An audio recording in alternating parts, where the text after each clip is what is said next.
Hello and welcome to let's improve. আমি তোমাদের English educator Shraddha ma'am.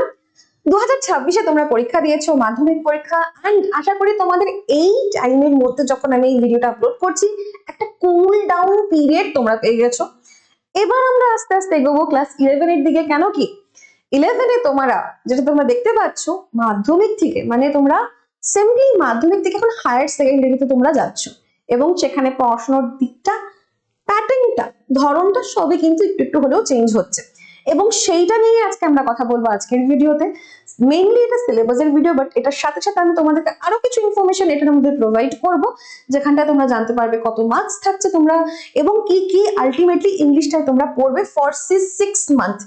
একটা কথা তোমাদেরকে বলে দিই, তোমরা কিন্তু এতদিন ক্লাস 10 অব্দি সারা বছর পর গিয়ে কিন্তু পরীক্ষায় বসতে, সারা বছর পড়াশোনার পরে তোমরা একটা পরীক্ষা দিচ্ছিলে, সেখান থেকে তোমরা যাচ্ছিলে আরেকটা ক্লাসে। এবার যে ব্যাপারটা হচ্ছে, তোমাদের কিন্তু সেমিস্টার ওয়াইজ হচ্ছে, যেখানে 6 মাস অন্তর অন্তরে তোমাদের সেমিস্টারটা চেঞ্জ হচ্ছে। অর্থাৎ কি 6 মাস কিন্তু চোখের নিমিষেই কিন্তু চলে যাবে। এটা কিন্তু তোমাদের প্রত্যেকটা মানুষ, প্রত্যেকটা স্টুডেন্ট এই মুহূর্তে যারা যারা ক্লাস 11-এ উঠছো, ডাব্লিউবি সিএইচএসসি বোর্ডের আন্ডারে পড়ছো, এটা কিন্তু তোমাদেরকে মাথায় রাখতে হবে। তুমি দেখবে কিছুদিনের মধ্যেই তোমার 1 মাস 2 মাস বই, তারপরে একটু স্কুল হতে হতেই দেখবে তোমার ফার্স্ট সেমিস্টার চলে এলো। তাই জন্য নিজেকে কিন্তু প্রস্তুত রাখতে হবে। ইংলিশ তুমি চাই সায়েন্স, আর্টস, কমার্স যাই নাও না কেন, যেটাই করছো না কেন, ইংলিশ তোমার পিছা ছাড়ছে না, ইংলিশ তোমাকে কিন্তু পড়তেই হবে। তাহলে চলো দেখে নিই কিভাবে তোমাদের ইংলিশটা থাকবে সেমিস্টার 1-তে। তাহলে এটা হচ্ছে আমাদের সিলেবাস, এবং ইংলিশ সিলেবাসে আমরা দেখছি শুরুতে আমরা দেখছি প্রোজ, গল্প। যেখানে তোমরা মাধ্যমিক যেটা দিয়ে শুরু করেছিলে আর কে নারায়ণের ফাদার্স হেল্প, ঠিক সেরকমই ক্লাস 11-এ আমরা আর কে নারায়ণের প্রথম জিনিসটাই পাচ্ছি। সেটা হচ্ছে কি, সেটা হচ্ছে আমাদের অ্যান অ্যাস্ট্রোলজার্স ডে, খুব সুন্দর একটা গল্প, সেটা আমরা পড়বো। দ্বিতীয়তে আসছে কি, স্বামী অ্যান্ড মাদার ওয়ারশিপ। এটা কি হচ্ছে, এটাও একটা খুব সুন্দর রিলিজিয়াস অ্যাসপেক্ট আছে, মূর্তি পুজো আছে, খুব সুন্দরভাবে জিনিসটাকে তুলে ধরা হয়েছে। এখানে মাদার বলতে মা কালীকে আমরা বোঝাচ্ছি। অমরনাথ সিমিলার এরকম একটা গল্প আছে, এবং মডেল মিলিনিয়ার আছে, এটা পরবর্তীকালে কিন্তু অ্যাড করা হয়েছে। এবার ব্যাপার হচ্ছে যে হ্যাঁ তোমাদের চাপ আছে, আরেকটা তোমাদেরকে এক্সট্রা পড়তে হবে, এখানেও তোমার কিছু কিছু এক্সট্রা আছে, সেগুলো তোমাকে পড়তে হবে। সেরকমই কিছু লাভও আছে, তুমি নিজের মতন চয়েস করতে পারো। এবার ব্যাপারটা ভালো করে বুঝবে। ভাবো পশ্চিমবঙ্গে অনেক স্কুল আছে, তাই তো, লাখ লাখ স্টুডেন্ট আছে যারা ক্লাস 11-এ উঠেছে, অনেক টিচার আছে যারা নিজেদের মতন করে পড়াচ্ছে, কিন্তু যেখানে তোমার চয়েস আছে সেটা তুমি কিন্তু খুব ইজিলি এখান থেকে চুজ করতে পারবে। তাহলে আমি যখন তোমাদেরকে পড়াবো তখন আমি তোমাদেরকে এভরিথিং পড়াবো, তুমি যখন পড়বে তখন তুমি সবটা পড়ে দেখবে তোমার সুবিধা মতন, তখন তুমি গ্র্যাব করো যে তোমার কোনটা পছন্দ হচ্ছে। চলে আসি ভার্সে, অর্থাৎ কি পোয়েট্রিতে। পোয়েট্রিতে তুমি যদি দেখো, তাহলে আমরা প্রথমে পাচ্ছি কম্পোজ অপন ওয়েস্টমিনিস্টার ব্রিজ, খুব সুন্দর একটা গল্প, পোয়েম, ব্যান্ডেল সেলার সরোজিনী নাইডুর লেখা একটা মেয়ের জীবনকালীন নিয়ে এই কথাটা। তুমি একটা পুরো সুন্দর একটা পোয়েম দেখতে পাচ্ছ, তার ছোটবেলা, তার অ্যাডোলেন্স এজ, বিয়ের আগের মুহূর্ত এবং বিয়ের পরের মুহূর্ত, খুব সুন্দরভাবে একটা নারীর জীবনের মধ্যে সেই চেঞ্জেস গুলোকে খুব সুন্দরভাবে ধরেছেন সরোজিনী নাইডু। এবং শেষে আমরা দেখতে পাচ্ছি দ্য সেকেন্ড কামিং, ডাব্লিউবি ইস্টের লেখা, খুব সুন্দর একটা লেখা, এটা আমরা পড়বো আমার ক্লাসে। অ্যান্ড এগুলো পড়তে কতখানি টাইম আমি তোমাদেরকে লাগাবো সেটা আমি তোমাদেরকে এখন বলে দিচ্ছি। বাট তার আগে আমরা চলে যাই ইউনিট 3-তে, যেখানে তোমাদেরকে বেশ কিছু ড্রামা অর্থাৎ প্লে, শেক্সপিয়ারের লেখা, মানে র্যাপিড রিডার, এটা তোমাদেরকে পড়তে হবে। যেখানে তুমি দেখছো Macbeth, Othello, As You Like It. এবার তোমাকে আমি বলে দিই যে শেক্সপিয়ারের পুরো মানে জীবনে সে যতগুলো রাইটিং লিখেছে, যা যা লিখেছে, তার মধ্যে থেকে 4টা ফেমাস ট্র্যাজেডি সে লিখেছে, দারুণ সুন্দর ট্র্যাজেডি লিখেছে। তার মধ্যে থেকে 2টো তোমরা এখানে পড়তে পারবে, সেটা হচ্ছে ম্যাকবেথ, দারুণ ট্র্যাজেডি একটা, আর হচ্ছে ওথেলো। ঠিক আছে, আরো 2টো হচ্ছে কি, হ্যামলেট, আর একটা হচ্ছে কিং লিয়ার। তো তোমরা যদি এটা জেনে থাকে তাহলে তুমি অবশ্যই কিন্তু কমেন্টে জানিয়ে যে তুমি জানতে।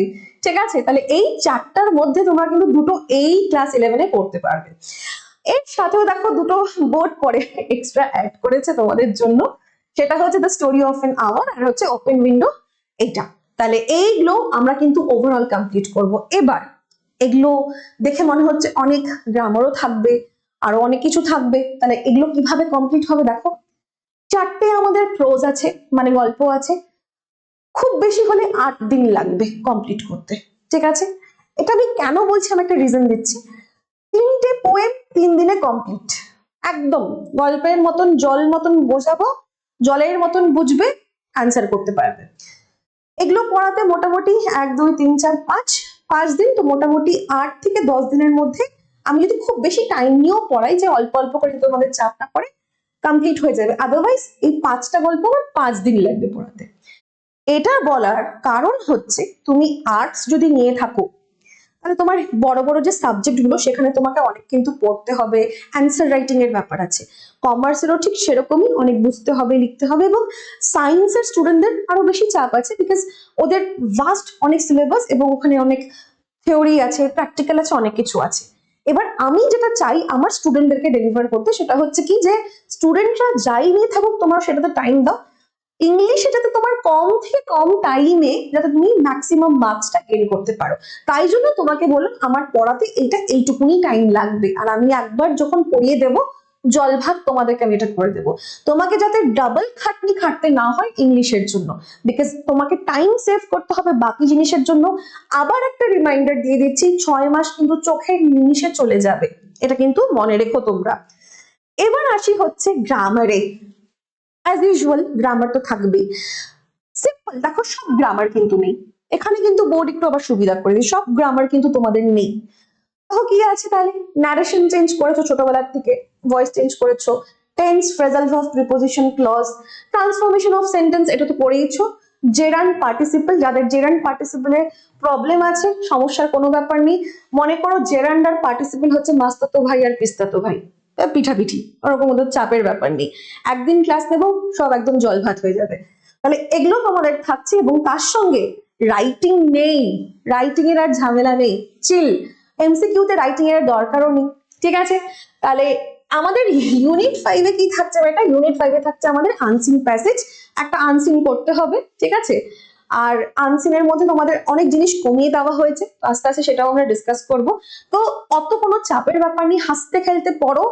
অ্যান্ড এই পড়ানোর জন্য আমি তোমাদেরকে বলছি, আমি তোমাদের জন্য এই একটা ব্যাচ নিয়ে এসেছি, ইগনাইট ব্যাচ। ভর্তি হয়ে যাও নিশ্চিন্তে, টেনশন ফ্রি হও, বিকজ আরো যেখানে তুমি যেগুলো যেগুলো ইম্পর্টেন্ট এবং হেভি সাবজেক্ট, অবশ্যই ইংলিশটাও ইম্পর্টেন্ট বলছি, বাট ইংলিশটা করে যেতে পারা যায়, ইজিলি ওটাকে নামানো যায়। অনলি তোমার 499 লাগছে ফর 1 সেমিস্টার, সেমিস্টার 1 এর জন্য, ক্লাস 11 এর। তোমরা যারা যারা ভর্তি হতে চাও ডেফিনেটলি এই নাম্বারটায় তোমরা কন্ট্যাক্ট করতে পারো, অথবা ডেসক্রিপশনে দেওয়া আছে নাম্বার, সেখানেও কন্ট্যাক্ট করতে পারো। আমি আমার প্ল্যানটা তোমাদেরকে বললাম, বাকিটা তোমরা দেখে কিন্তু ভর্তি হয়ে যাও, ক্লাস কিন্তু তাড়াতাড়ি শুরু হচ্ছে, ঠিক আছে? আচ্ছা, এরপর কি থাকছে দেখো বেটা, এই যে সেগমেন্টটা, এইটা বুঝবে ভালো করে, কেন কি পরীক্ষা তোমাদের এই মার্কসের বেসিসে হবে। কি কি আছে? প্রথমে হচ্ছে আমাদের ইউনিট 1 প্রোস, এখান থেকে 10 মার্কস থাকবে মাত্র। 4টে আমরা দেখেছিলাম, 4টে আমরা প্রোজ দেখেছি, সেখান থেকে তোমার 10 মার্কস থাকবে। আচ্ছা, 2 নম্বর ইউনিটে কি আছে? ভার্স আছে, ঠিক আছে? সেখানে আমরা 3টে দেখেছি, ওখান থেকে তোমার 10 মার্কস থাকছে। আচ্ছা, তৃতীয়তে কি ছিল? র্যাপিড রিডার, সেখান থেকে তোমার 10 মার্কস থাকবে। চতুর্থ ইউনিটে তোমার আছে টেক্সচুয়াল গ্রামার, গ্রামারটা তোমার টেক্সটের মধ্যে থেকেই আসবে, অন্য কোনো জায়গা থেকে আসবে না। তাহলে টেক্সট আমরা কত ভালো করে পড়ছি, যেখান থেকে ট্রান্সফরমেশন আসতে পারে, যেখান থেকে ন্যারেশন চেঞ্জ উঠে আসতে পারে, যেখান থেকে ভয়েস চেঞ্জ আসতে পারে, এবং সেই জিনিসটা কিন্তু জানা খুব খুব খুব দরকার। কেন কি গ্রামার একটা টিচারও টেক্সটের বাইরে থেকে গ্রামার দিয়ে দেখাতে পারবে না, তাহলে টেক্সটের হাতের মুঠোয় কিন্তু তোমাদের এটা আছে, মাথায় রাখবে। তাই টেক্সচুয়াল গ্রামার থেকে আমরা মাত্র 5 মার্কস, এবং শেষে গিয়ে আমরা দেখতে পাচ্ছি রিডিং কম্প্রিহেনশন থেকে আনসিন যেটা হচ্ছে সেখানে 5 মার্ক, তাহলে হলো আমার 40 মার্কসে। আমি চাই তোমরা কম থেকে কম টাইম এটাতে দাও, কিন্তু যেইটুকুন টাইম দিচ্ছ সেইটুকুন তোমার যাতে পড়াটা আদায় হয়ে যাচ্ছে। আবারও বলছি, 6 মাস কিন্তু চোখের নিমিষে বেরিয়ে যাবে, তখন কিন্তু কুলিয়ে উঠতে পারবে না।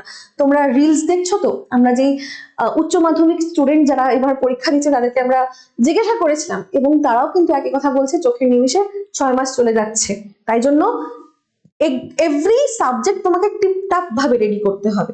এন্ড তার জন্য অ্যাসিস্ট্যান্স আছে, ব্যাচ আছে, ভর্তি হয়ে যাও। ভর্তি হয়ে গিয়ে একদম নিশ্চিন্ত ভাবে তোমরা কিন্তু পড়াশোনাটা এগিয়ে যাও।